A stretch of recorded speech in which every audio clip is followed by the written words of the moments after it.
Regardless of where you're at, just know that it is absolutely possible to feel like a freaking superhero when it comes to strength training and enjoying the time that you get in your body.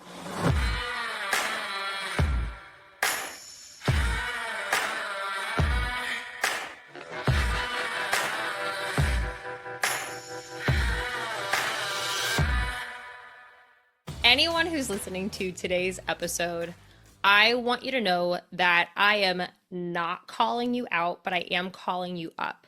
When it comes to strength training, it is absolutely possible to feel like a motherfucking superhero. But the only way that happens is if you are following some type of a progressive strength training program and you have good form. I will tell you firsthand, most people are not natural movers. It is rare to encounter somebody who just moves well on their own and can pick up exercises self-taught well. And the reason for that is because most people, you don't know what you don't know. I have never been a breakdance fighter, so there's not a whole lot I know about that. If I were to try to watch some videos and figure it out on my own, I'm sure, given my movement background, I could kind of pick some stuff up, but there's probably a lot of details that I would miss that would really help me become that amazing breakdance fighter. But because I don't know what I don't know, there's only so much I'm going to be able to figure out on my own.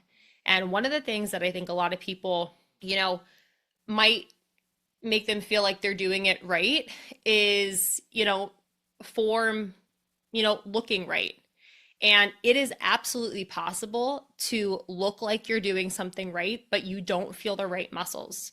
I remember when I first started learning how to deadlift, I actually worked with a trainer to figure out how to do it. And when we were going through it, I did not feel the right muscles firing. I actually felt a lot in my low back. And at the time, I didn't really understand what it meant to be connected and present in my body. So as this trainer was asking me questions like, what do you feel? I just kept shrugging off like, I don't know. I was so uninterested, and it's too bad because a moment like that could have really changed my life for the better if I would have been willing to like check in and try to figure out how to answer his questions. But I think at that point in time, I was in my early 20s and I was just like, this is stupid. It's not for me. I'd rather go into the spin studio and burn some calories.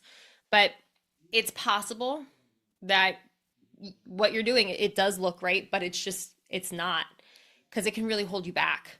Another example, I spent a fair amount of time between Daily Burn and Varus. Varus was Equinox's app before the pandemic hit. I don't know how long it actually lasted, but I stopped filming with them in the summer of 2020. And when I was doing any of these virtual classes, there were a lot of times when I would need to be supine doing core exercises, because it's one of those things that happen in a lot of, group fitness types of classes. And those movements would be so painful for me because all of the surgeries that I've had on my abdominals, I lost a lot of sensory awareness, mind body connection to my lower abdominals. So anytime I was in that particular position, I would feel a tremendous amount of effort on the front of my neck. And I saw a bunch of people to try to help me rebuild that connection. And it took a long period of time. And I'm finally at a point where I can do a lot of supine exercises and no longer feel my neck. I can feel my abs. But, nobody would guess that when I was on screen because it looked right. And if you are not engaging the right muscles, it is absolutely possible that one, you could get hurt, and two, you're just not going to make a whole lot of progress. If the goal is to build muscle, if the goal is to build strength, you are going to be capped because you are not feeling the right thing. And, I think for anybody who has had something like a surgery, or, women who have given birth, whether it's vaginal, whether it's C-section, this is a conversation I have with a lot of my moms. And I had a client this past year, she was strength training with me. She is a mom of, how many kiddos does she have? Four or five. And she was telling me, I understand that you're asking me to breathe this way. I understand you're asking me to tighten up my pelvic floor, but she just didn't know the difference between dropping pelvic floor and tightening up pelvic floor, what that felt like. And I could relate to that very easily. I don't know if you've listened to any of the episodes from season one, but I struggled with a lot of pain in my pelvic floor for a long time. And it negatively impacted my sex life. It negatively impacted my own strength training. And there's so many reasons as to why I think I ended up having a super tight pelvic floor. And I think some of that has to do with the environment that you grow up in. I come from a very religious and conservative family. So any talk of sex, as a kid or, thinking back to it now, my inclination is just to tighten up everything in my pelvic floor, like keep my legs tight, squeeze everything, because, talking about that kind of stuff just wasn't appropriate in the environment that I grew up in.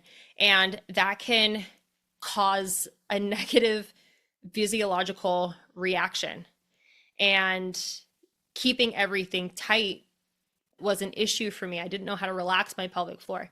So starting to lift heavier weights when everything should naturally tense up was a point in my story where things just got really bad. And I ended up working with a pelvic floor specialist. I ended up getting injections in my pelvic floor to help keep everything relaxed.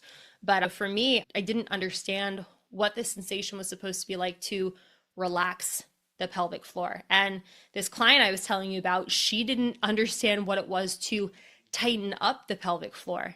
And I think something that a lot of women hear is, do a Kegel or just like take a deep breath. And those things, they sound so simple, but without having somebody like properly walk you through it, it can be a really hard thing to kind of conceptualize.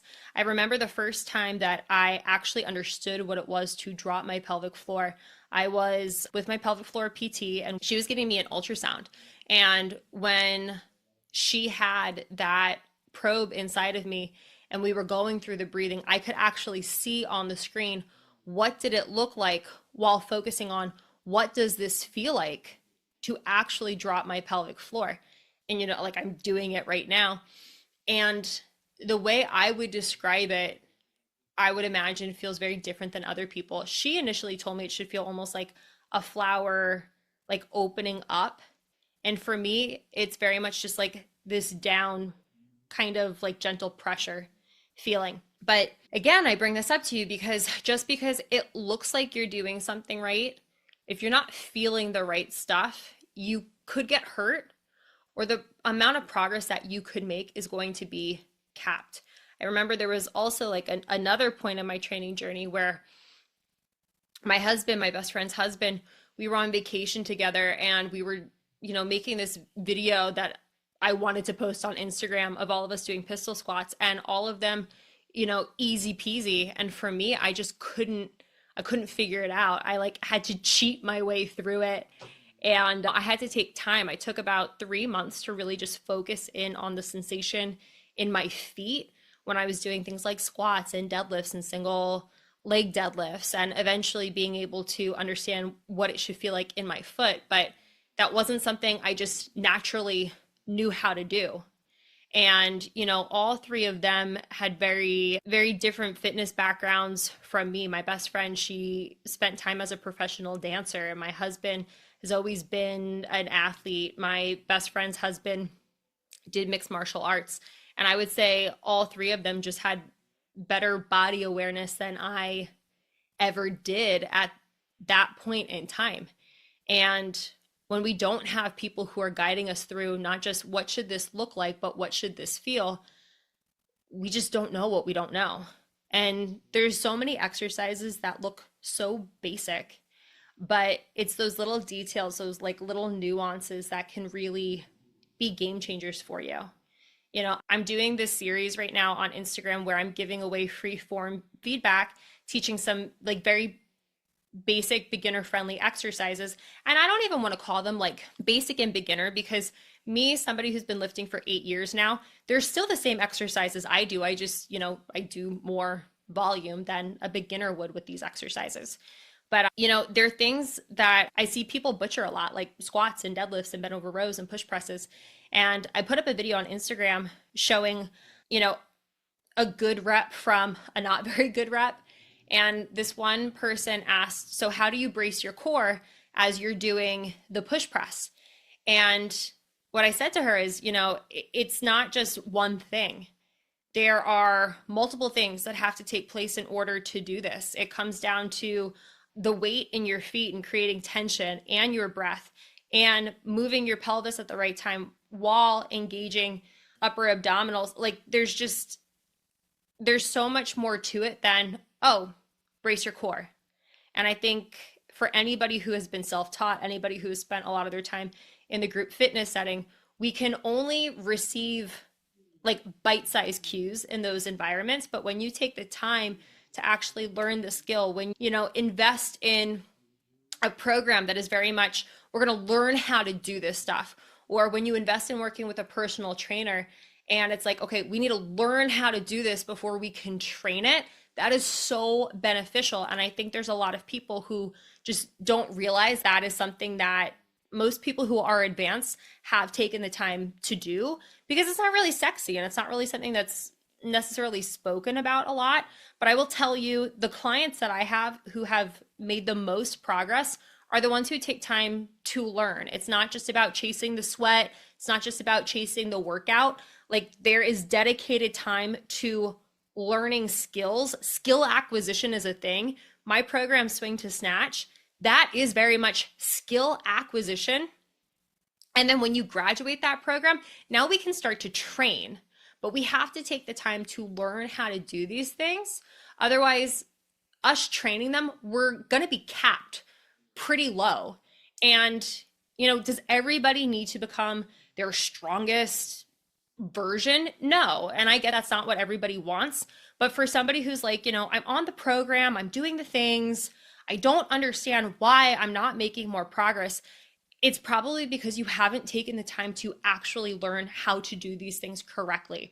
And if that is something that you want to make more progress, to meet the strongest version of yourself, to feel like a fucking superhero, you cannot have a shaky foundation. It's like building a house. Like, if the foundation isn't very good, you're gonna need to patch things up significantly more frequently than if you have a good foundation. And listen, some people's bodies, like, you can go it on your own, but if you've had surgeries, if you've had babies, something really common that comes up a lot for people who come to me that have scoliosis, like, just the way your body is set up is a little bit different than some of the cues that a body that doesn't have scoliosis would need. So for example, the way I would teach something like a strict press, like, there are very specific things that I would coach and cue to make sure somebody is able to do this. But somebody who has scoliosis, I might be asking them to engage different areas of their body, but it's actually causing not the right reaction for them. But that's not something that somebody who has scoliosis is going to be able to pick up on just by watching a video of me teaching to the general population. Like, they would then need something specific for scoliosis, or they just need to connect with a professional who's like, oh, you have scoliosis. Okay, so this is what I need you to think about doing instead. But that's one of those things that you are just not going to know on your own, because why would you? Are you picking up what I'm putting down? And something else that I have noticed, especially with working people in the past, and if you've read my book, Kettlebell Catalyst, this is a recurring thing that has happened with several of my clients. There is a lack of being able to be present in the body. And so much of this can come from, one, like, not really caring, like maybe you are the person who's just trying to chase the sweat. But the other thing is trauma. If something traumatic has happened to you, it is absolutely possible that your mind and your body, the connection is just a little bit far gone. And you, in that case, now need to take time to get back into your body and doing things like breathing and noticing where are you feeling it. Doing things like tapping your toes on the ground, tapping your fingers on your thigh, being present with yourself can be so freaking beneficial to regaining that awareness between body and brain and bell. So if you're thinking to yourself, I'm following everything, I look right, I'm pretty confident I'm feeling the right muscles, but I'm still not making progress, it's possible that what you're feeling is, somewhat there, but it might not be super strong because there is still a disconnect between your brain and your body. And in that case, we need to take time to get present. And that doesn't mean chasing the sweat. That doesn't mean more reps. That means breathing, feeling, and regaining that awareness. Regardless of where you're at, just know that it is absolutely possible to feel like a freaking superhero when it comes to strength training and enjoying the time that you get in your body. And if you feel like there is a disconnect and you haven't taken the time to learn or work with a trainer, this might be your sign to do just that. And if you're curious in getting started with me, definitely visit my website, www.colleenconlon.com, and check out the different offers. I have something for everyone, regardless of if you are the novice, if you are the expert, if you want something that's a little bit more self-paced, or if you want to work with me directly. So check out what the offers are and take action so that you can meet the strongest version of you. Thanks for tuning in. If this episode hit home, don't forget to leave a rating and review. Women are stronger together, so share this with a woman who you want to see rise. When we embrace positive takeaways, we level up, and when we share them, we change the world. Follow us on Instagram at The Dangerous Women Podcast and let us know what you want to hear next. And remember, dangerous women redefine wellness and the world. So be fierce, be authentic, be dangerous.